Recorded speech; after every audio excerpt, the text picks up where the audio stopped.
Hoy nos vamos a sumergir en uno de los textos espirituales más profundos y, a la vez, más exigentes que existen, La voz del silencio.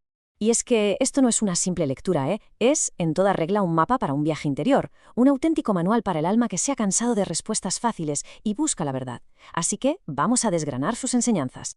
Ojo, que ya desde el principio nos lo advierte. El texto te pone las cartas sobre la mesa. Su mensaje no es para una curiosidad de fin de semana, sino para quien de verdad busca una transformación profunda, para quien está dispuesto a dejar la teoría y vivirlo en carne propia. Vamos, que no es un libro para tener en la mesita de noche, es una brújula para el alma. Y es que su origen es fascinante. La obra, que fue compilada por Elena Blavatsky, parece ser una transcripción de enseñanzas antiquísimas, del llamado Libro de los Preceptos de Oro, un texto de las escuelas místicas de Oriente. Y su propósito no es que te pongas a filosofar, que va, es totalmente práctico. Guiar al aspirante paso a paso por el sendero, a veces muy duro, del autodescubrimiento. Y entonces, la gran pregunta, ¿por dónde empieza un viaje de esta magnitud? Pues como todas las grandes aventuras empieza justo donde estás, en un estado que el texto llama avidía, que podríamos traducir como ignorancia. Ese es el punto de partida para todo el mundo. Ineludible. Pero cuidado, cuando habla de ignorancia no se refiere a no tener estudios o a ser poco inteligente, nada que ver. Es más bien un estado de la conciencia, como llevar puesto un velo que te impide ver tu verdadera naturaleza. Es, por así decirlo, la configuración por defecto del ser humano, ese piloto automático dominado por la ilusión de que somos un yo separado de todo lo demás. Pero antes de dar ni un solo paso, el texto es inflexible, es tajante. Hace falta una preparación rigurosísima. La imagen que usa es muy potente. Dice que no se puede entrar en el santuario interior con los zapatos llenos de barro del mundo. O sea, que se necesita una disciplina férrea para poner a punto la mente y el corazón. Y esta disciplina se basa como en 4 pilares. Primero, dominar los deseos y las pasiones que nos arrastran. Segundo, limpiar el corazón de intenciones egoístas.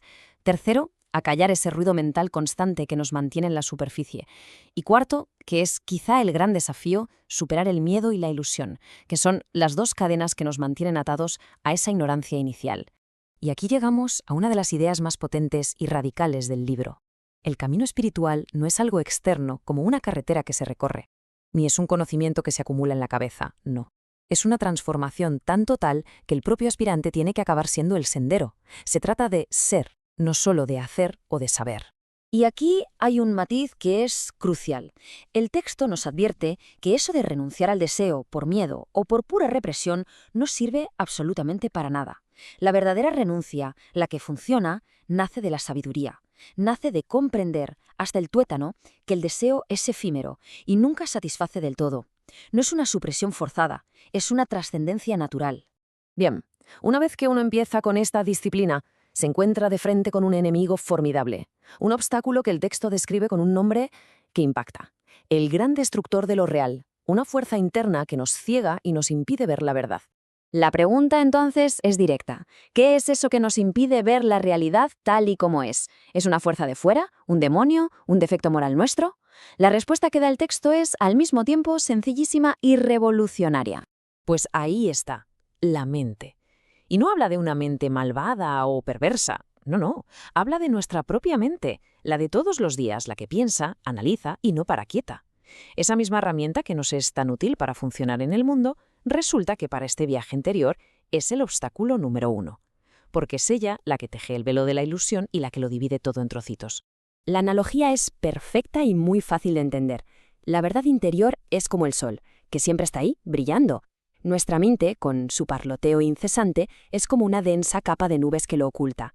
El objetivo, por tanto, no es luchar contra cada pensamiento, contra cada nube, sino aprender a elevarse por encima de ellas para encontrar la luz del sol. Y esto nos devuelve al propósito de toda esa disciplina inicial. Para poder escuchar la voz del silencio, esa conciencia profunda y silenciosa, es imprescindible crear quietud interior. Pero no se trata de dejar la mente en blanco, que eso es casi imposible. Se trata más bien de dejar de identificarse con su ruido y de trascender la tiranía de los sentidos, que siempre nos están tirando hacia afuera. Este camino no es un salto al vacío, es un avance gradual que pasa por etapas muy definidas.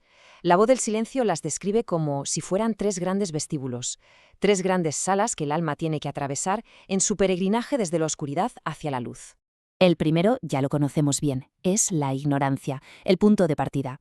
El segundo es el vestíbulo de la instrucción, que es la fase donde se aprende, se estudia. Y el tercero, lógicamente, es el vestíbulo de la sabiduría, donde la verdad ya no se estudia, se vive. Pero muchísimo cuidado, porque el segundo vestíbulo esconde una trampa mortal. Aquí está la gran prueba, el examen de verdad. En la etapa de instrucción, claro, uno adquiere conocimientos, domina conceptos espirituales, y el peligro es gigantesco. Usar todo ese saber para inflar el ego, para sentirse más espiritual, más avanzado que los demás. Y ahí la ilusión de estar separado del resto se refuerza, justo lo contrario de lo que se busca. En la sabiduría, en cambio, pasa lo opuesto. Esa misma ilusión se disuelve por completo y todo el conocimiento se transforma de manera natural en compasión pura. Y esto nos lleva directos a la meta final de todo el viaje. Porque el objetivo último no es conseguir una iluminación personal y egoísta. La sabiduría no es un tesoro para guardarlo bajo llave en una cueva. Es una luz y su propósito es alumbrar, ponerla al servicio de todos los seres. La clave, por tanto, en esta etapa final, es una lucha a muerte contra la separatividad, contra esa ilusión tan arraigada de que somos entidades aisladas, de que cada uno va por su cuenta.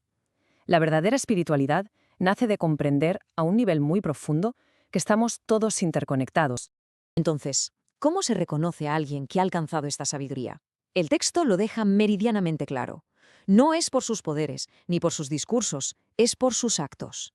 Siente el sufrimiento de los demás como si fuera el suyo propio. Renuncia a su liberación final para quedarse y ayudar a la humanidad. Su vida entera se convierte de principio a fin en un acto de servicio. Y esta es la culminación de todo el viaje.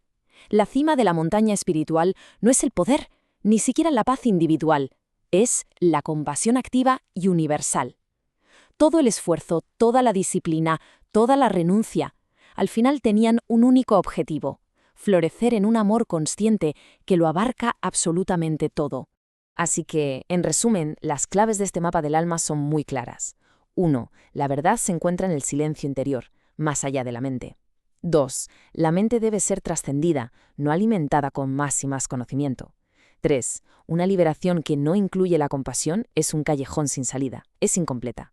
Y 4. Al final todo el sendero se reduce a esto: renuncia, servicio y amor consciente. Y terminamos con una pregunta para la reflexión. Para este texto antiguo, la respuesta parece un no rotundo. Pero si lo pensamos bien, en nuestro mundo, en nuestra vida, ¿es posible concebir una sabiduría que sea auténtica, que sea de verdad y que no se manifieste como un profundo y activo deseo de aliviar el sufrimiento de los demás? Ahí queda la reflexión.